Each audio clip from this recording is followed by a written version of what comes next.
Platinum Jubilee Session.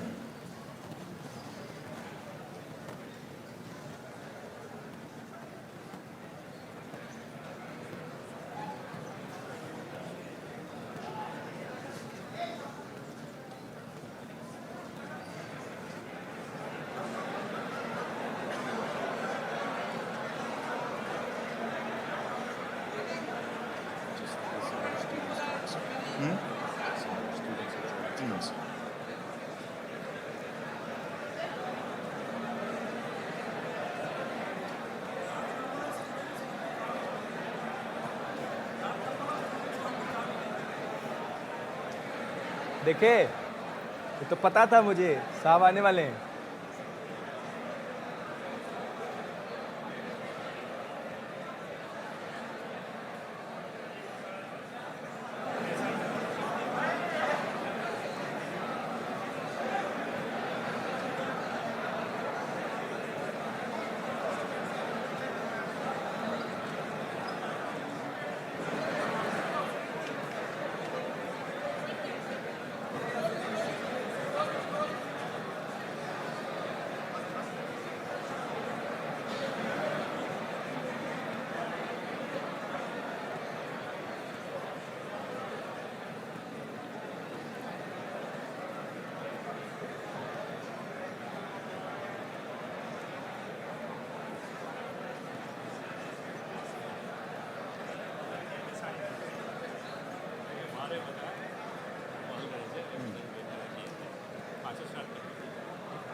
When the nation's two most brilliant Chakrabartis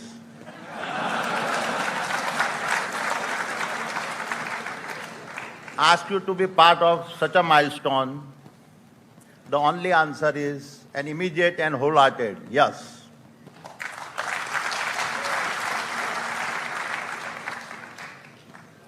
My dear friends, this is my first visit to Kharagpur, and I was deeply moved to learn that this very ground was witness to our nation's struggle for freedom.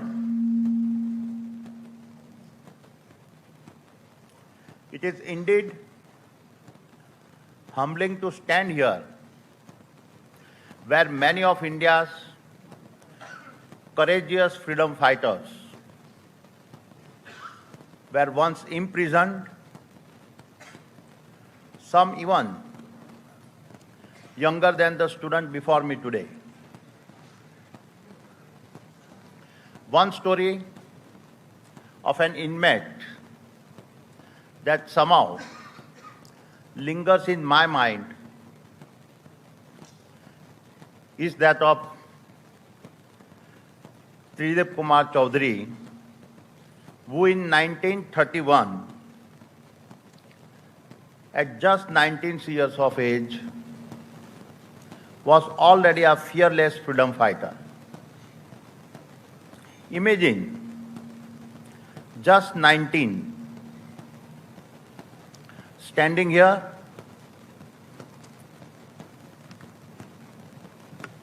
I can almost hear his fearless voice still sounding through the walls of the Hijli jail. ना थमे, ना झुके, रहे मातृभूमि अमर, गगन गगन गुजे सदा, वंदे मातरम का स्वर. That cry of Vande Mataram was more than slogan. It was a promise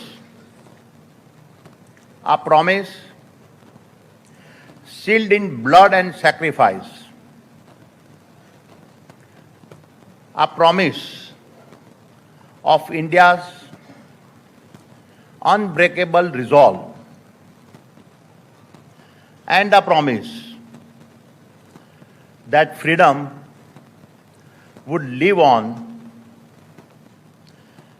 beyond those who gave their lives for us. And it is about this meaning of freedom that I wanted to talk to you today. My dear friends, in 1947, we broke the chains of our land. Yet in the 21st century, our nation can be independent and still be bound by dependence. Just 3 days ago, we marked our 79th Independence Day, and it is clear we stand at a major inflection point. The world is moving from a conventional war to technology-driven wars of power, and our ability to prepare will decide our future. Because the wars that we have to fight today are often invisible. They are fought in our server farms and not in trenches. The weapons are algorithms, not guns. The empires are not built on land, they are built in our data centers. The armies are botnets and not battalions. And here is the uncomfortable truth. In terms of technology dependence, 90% of our semiconductors are imported. One disruption or sanction can freeze our digital economy. In the case of energy vulnerability, we import 85% of our oil. A single geopolitical incident can restrict our growth. When our data crosses India's borders, every bit of this data becomes raw material for foreign algorithms, creates foreign wealth, and strengthens foreign dominance. And in the case of military dependence, many of our critical systems are imported, bringing our national security to the political will and our supply chains of other nations. This is the freedom we must now fight for, the freedom of self-reliance, the freedom of Atmanirbharta, if we are to be truly free. 80 years ago, here in the Ijli jail, young men and women fought for the right to govern our land. That same fight continues only the weapons have changed. And this is what I want every student here to take back. You are the next generation of freedom fighters.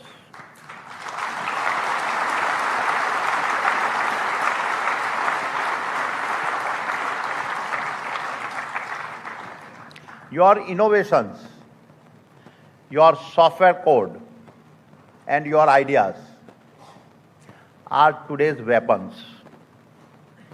You will decide whether India takes command of its destiny or surrenders it to others. क्योंकि स्वतंत्रता केवल एक घटना नहीं, यह एक निरंतर लड़ाई है और इस लड़ाई की अंतिम विजय तभी होगी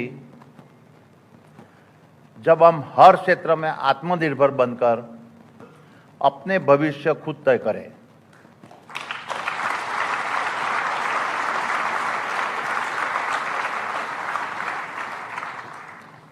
My dear friends, I have been an entrepreneur since the age of 16.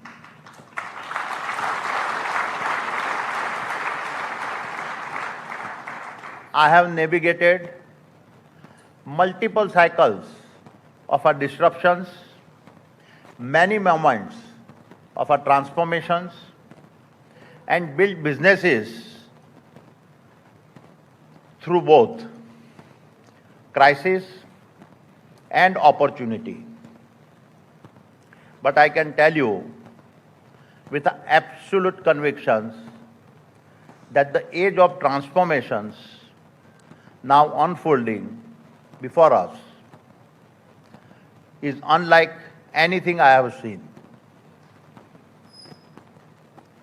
And the battlefield is not just about protecting our nation's border, it is about securing our technology leadership and ensuring we are able to stay at the forefront of our global innovations. It is about redesigning every business, reimagining every industry, and rewriting every rule of the game. So we lead and not just participate at a low-cost players in the global race. Because as we all know, in a world of robotics and AI, cost advantages will vanish overnight, and we can quickly lose our ability to compete. This is not a transformation at 1x speed. It is 10x. It is 100x. And it is accelerating towards 1000x. As AI start to build AI, LLM start to write LLM, robots start to build robots, code start to write code, machines start to teach machines, and discoveries start to fuel more discoveries. And this is why I call it our second freedom struggle.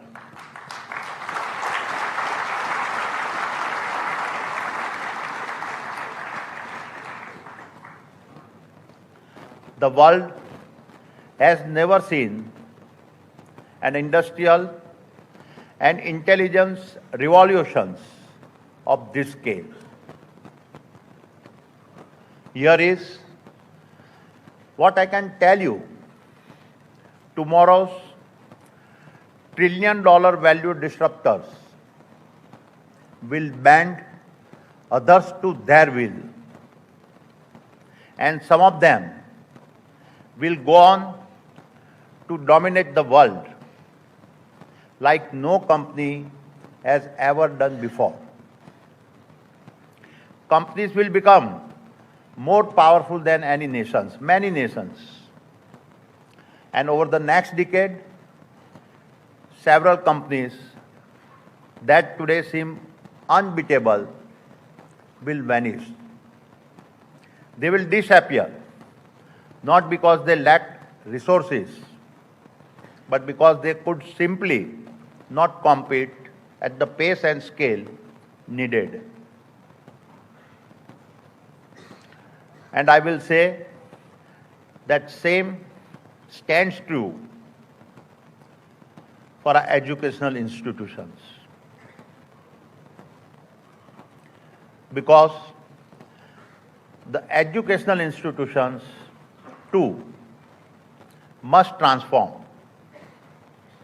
They must move at the speed of change, drive cutting-edge research, and yet to be accountable the real-world impact. This is no longer about producing brilliant graduates. It is about producing brilliant patriots.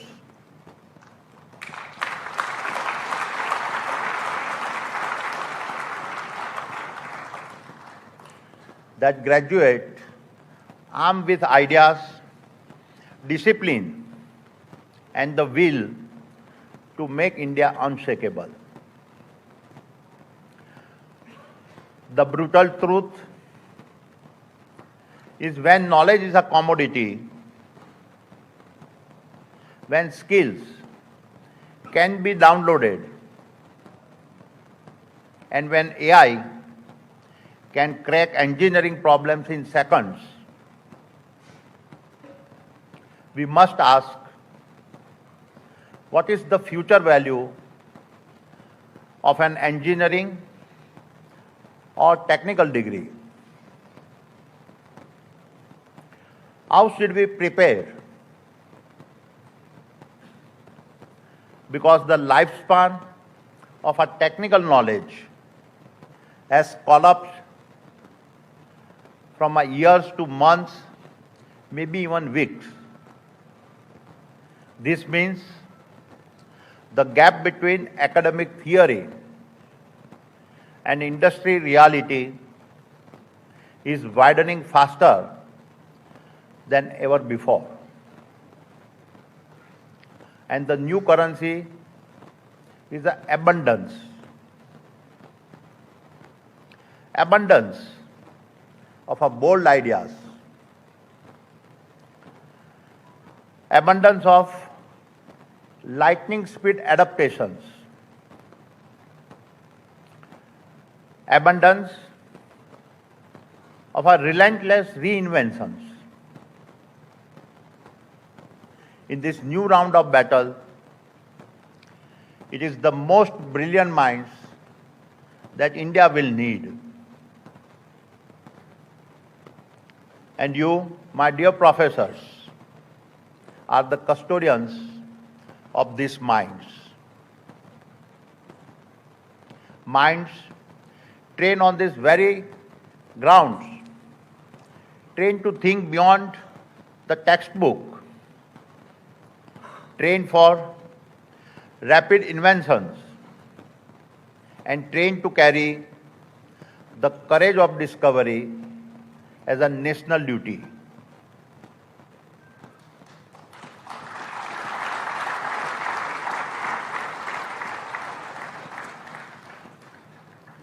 While this is not a call to give up the heritage of our top institutions, it is indeed a call for designing a different future before it is too late.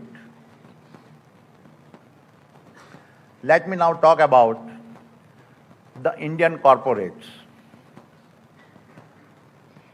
And it begins with the honest admission that we in industry must share equal responsibility for the innovation deficit India faces. After all, we hire from these colleges, and the best among them are government funded. We stand on the shoulders of public institutions like ISRO, BARC, DRDO, ICMR, NCL, and many more. These have given us the inventions, breakthrough, and discoveries that form our launch pads. From ISRO's Chandrayaan to Aadhaar, from UPI to vaccine research, from freight corridors to our renewable grids, it is worth reflecting that it is the government that has built the foundation of our modern economy.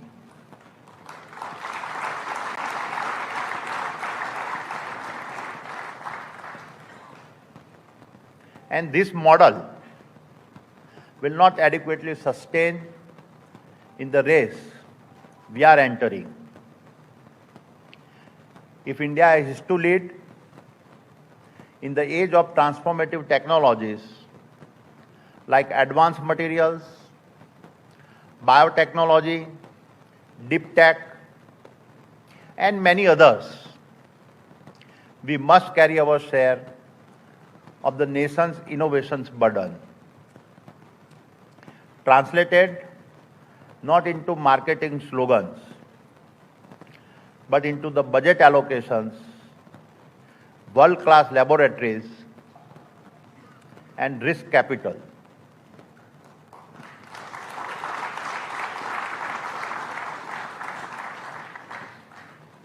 We must provide platforms where young minds can explore and even fail without fear. If we corporates do not step up, we will remain users of our foreign breakthroughs and never be the originators. This is a future that we cannot accept. So what is a possible path forward? If speed and scale are the defining challenges of our academic institutions, then the answer lies in blurring the lines between where education ends and where enterprise begins. In the industrial era, institutions and corporates operated in parallel lanes. Academia produced graduates, industry consumed them. In the world we have now entered, victory will most often belong to the owners of IP, and nations will weaponize this IP. The governments controlling the IP distributions. Therefore, we must master partnerships that unite diverse stakeholders, enable seamless talent flow between labs and industry, and embed IP sharing and funding models that reward both groundbreaking research and rapid commercializations. And there are many examples to learn from. In Silicon Valley, Stanford's deep ties with a venture capital and industry have seeded tech companies from Google to Tesla with the startups and academia feeding each other's growth. In the case of a biotech synergy, the Boston-Cambridge cluster saw Moderna and its vaccines emerge directly from MIT and Harvard labs, which was then accelerated by corporate funding. Therefore, universities must push the boundaries of research and corporates must push the boundaries of executions. University must focus on breakthroughs and corporate must focus on scaling the breakthroughs. And together, we must create impact, not just in the markets, but in the very fabric of our Indian society. And so, let me propose some ideas. Together, we will create living laboratories here at IIT Kharagpur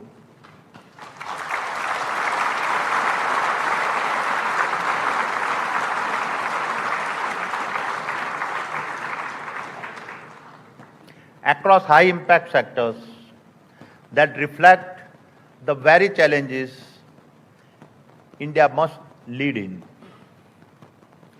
First is a renewable energy. By 2030, India aims to lead the world in our renewables.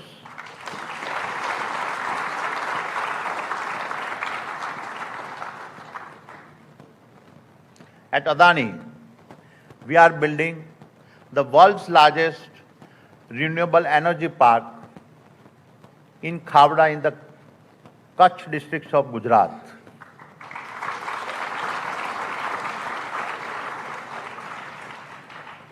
$30 gigawatt of capacity across 500 square kilometers. Imagine IIT KGP students co-developing AI-driven grid balancing solutions, real-time predictive maintenance, and sector-wide optimization tools.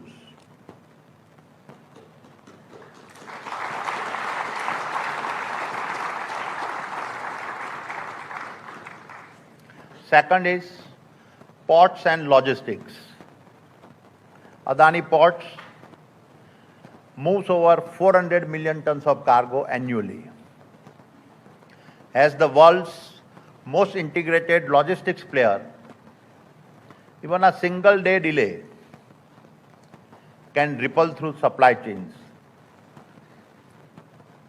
IIT KGP talent can design machine learning-led berth scheduling, autonomous container handling, and a real-time logistics optimization systems.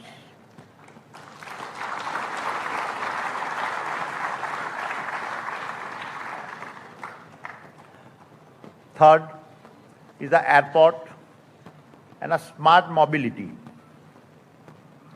Adani Airports handles 100 million passengers a year across 7 of India's busiest hubs. This complex ecosystems spans transport, security, energy, and a passenger's experience.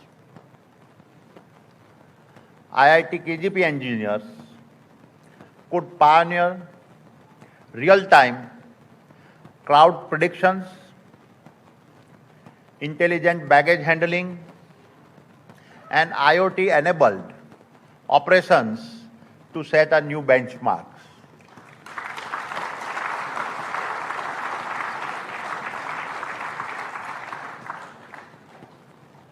Building on these initiatives,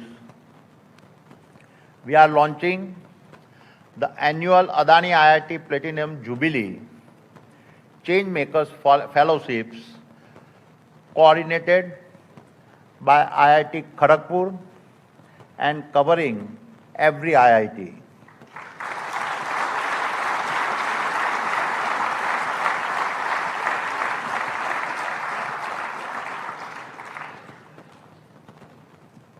Its mission is to channel the nation's top talent into high-impact projects that advance national priorities. This framework creates a playbook for any major corporates to partner effectively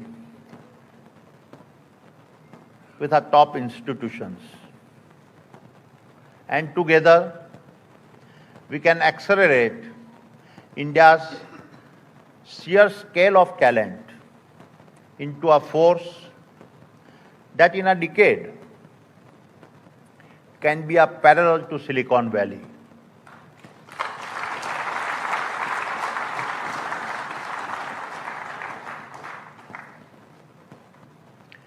Now let me address the student in this audience, many of whom may be wondering, am I not too young to really make a difference? And the best way I can answer is tell you my own story, and hopefully you will have a few takeaways. My dear young friends, it was 1978, and as I walk onto the Ahmedabad railway platforms, awaiting the Gujarat mail to take me to Mumbai, I held two tickets in my hands. In one hand was a second-class tickets bought after 30 minutes in a crowded station queue. In the other hand was my ticket to freedom. At 16 years of age, like many of you, I too stood at a crossing. One track lead to the predictable safety of school. The other to the vast unknown of the city of Mumbai. But in my heart, there was a single unshakable belief that the train I was about to board was not just taking me to freedom in Mumbai, it was giving me the freedom to make my own choices. The freedom to build my life with my own hands. In Mumbai, my first job was sorting diamonds, and before long, I was trading in diamonds. That is where my real education began. Trading teaches you the loss is not the enemy. Hesitations is. And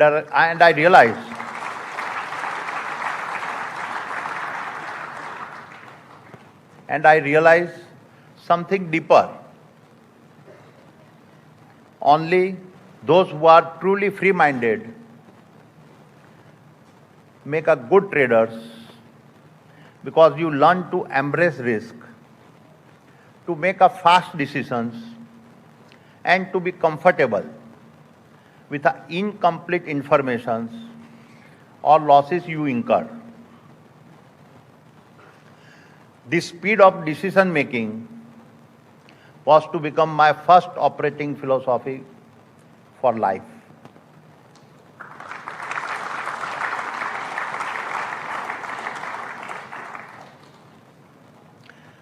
By the age of 19, I found myself back in Ahmedabad running my brother's polymers factory. I realized how integrated manufacturing and supply chains were not just background operations, but the core engines that decided who would dominate. It taught me the value of understanding and owning end-to-end integrated processes.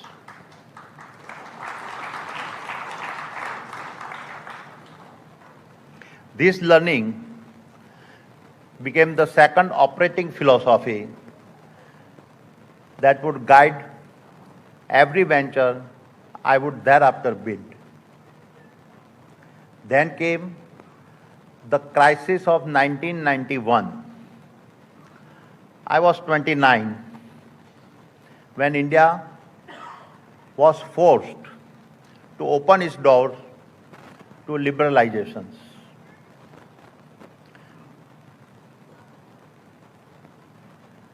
It was the start of a massive policy change. For me, with my willingness to take risk, it was a once-in-a-generation opportunity. I moved swiftly and stepped into polymer trading. Fast forward, and just 3 years later, we had overtaken everybody and built India's largest trading house. We then took it public. That was the birth of Adani Enterprises. I had turned 32.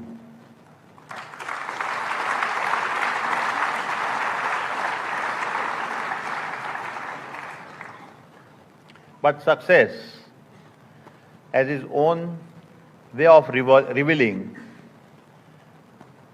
that you lack, and I realized that while I was a very good trader, I did not have an anchor.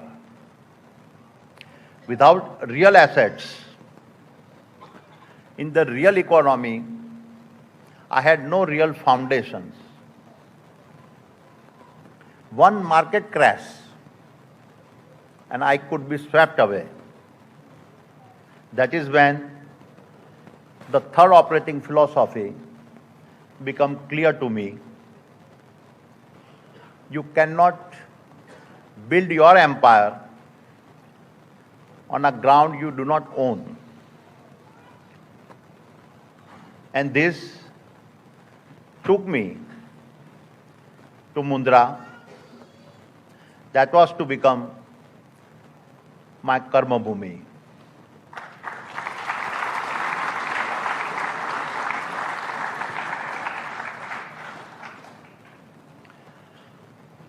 When I first announced my intentions to build a port in Mundra, most people thought I had lost my mind. Not just because I had never laid a single brick in my life, but because I choose to build the port within one of India's largest marshlands. I still recall that when I presented the idea, some of the bankers laughed and asked, Mr. Adani, how do you expect us to finance land that is under the water? And they were not wrong. Mundra had no access, no industries, no precedent. And a fast forward, and in less than 3 decades, Mundra became a continental scale logistics engine, moving an astonishing 250 billion metric tons of cargo every year.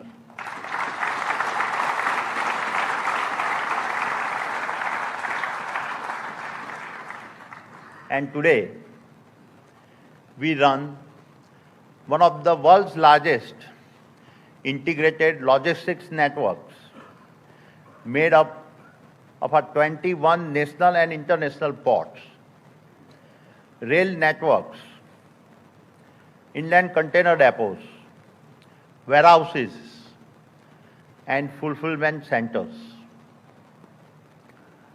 Thereafter, from ports, we moved into energy,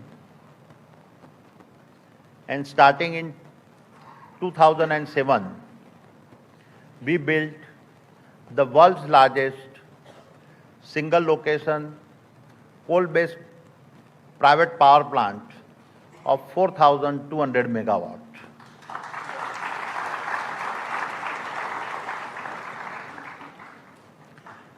And along with it, we also built India's first 1,000 kilometers high voltage DC transmission systems. Then we took over Mumbai's distribution network and followed it by building the world's largest solar plant of that time, 770 megawatt, all in just 9 months.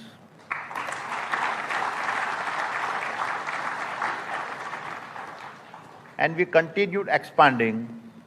Today, in less than 2 decades, our energy portfolios spans generation, transmission, distribution, LNG, LPG, city gas distributions, solar panel and wind turbines manufacturing, EV charging, batteries, hydrogen, and we are building at Khavda the world's largest hybrid renewable energy park over an area 5 times the size of Paris.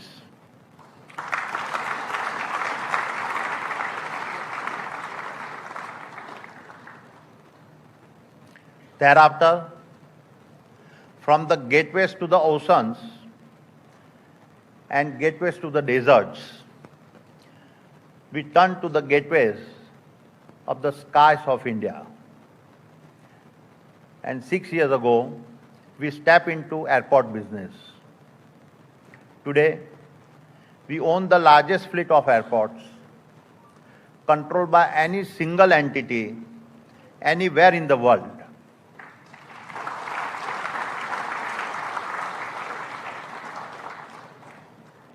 We move 100 million passengers annually, managing 28% of India's air passengers, and we also manage 40% of our India's air cargo. We are commissioning the Navi Mumbai airport later this year, which when complete will handle another 90 million passengers.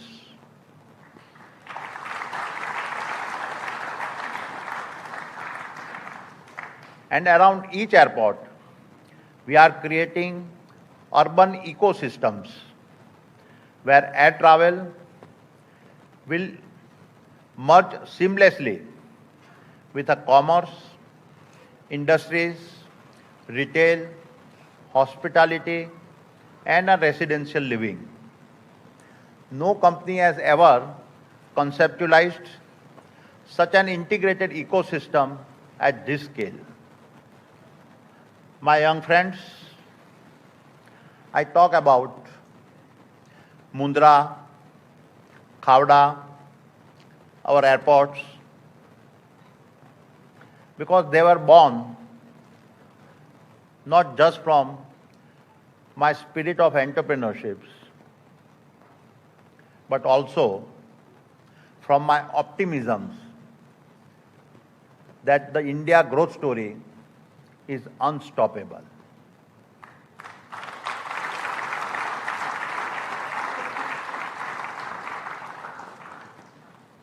I have learned that any visionary private sector group can achieve scale only when it moves in a steps with the policies of a visionary government. And over the past decade, this mutual belief, the government's belief in India's potential and my belief in the government policies, gave us the runway to build at a pace that has made us India's largest infrastructure company.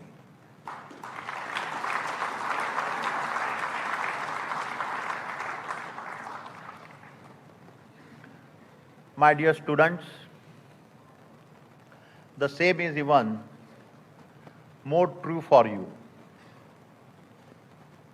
If you align your ambitions with India's rise, the peak of your careers